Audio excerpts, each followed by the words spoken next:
Des retrouvailles entre le Premier ministre Dr Choguel Kokala Maïga et le vice-premier ministre du Qatar. Retrouvailles car les deux personnalités s'étaient rencontrées en mois de mars dernier ici à Doha à la faveur d'une conférence internationale.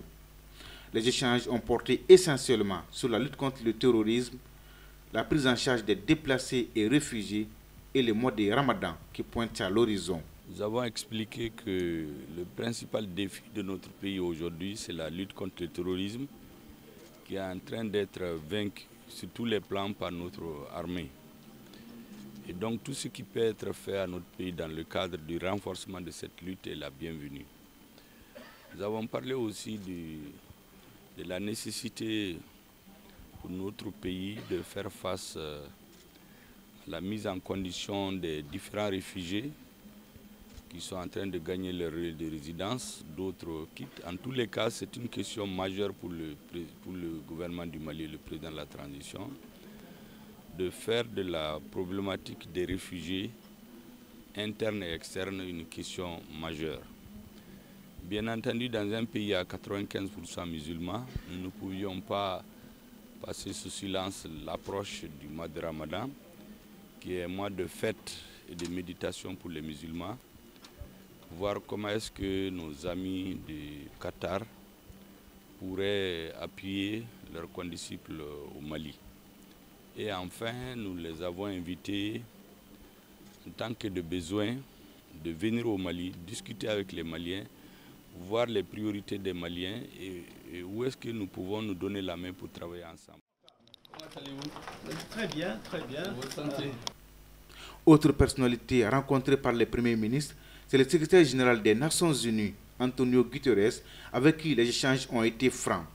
La lutte contre le terrorisme, la question de la MINUSMA et les choix stratégiques du Mali, tout a été évoqué.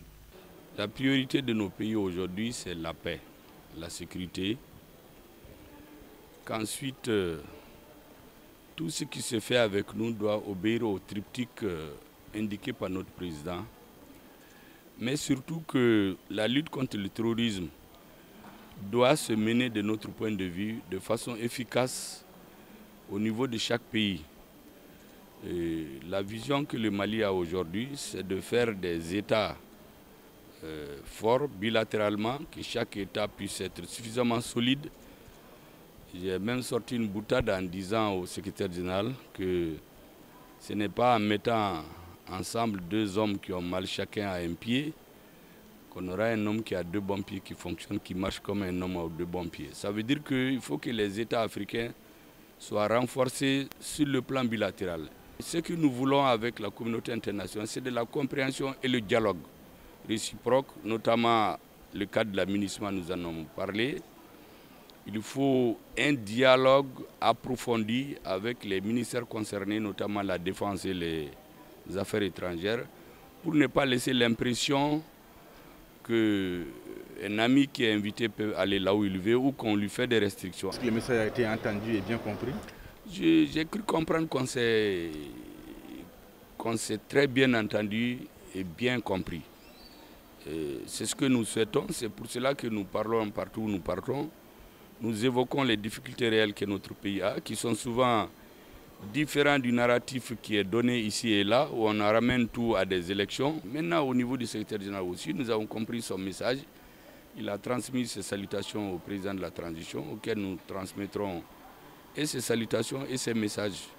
Et nous en ferons l'appréciation positive nécessaire au niveau du Mali. À toutes ces personnalités, le Premier ministre a fait le point des avancées significatives du processus de transition.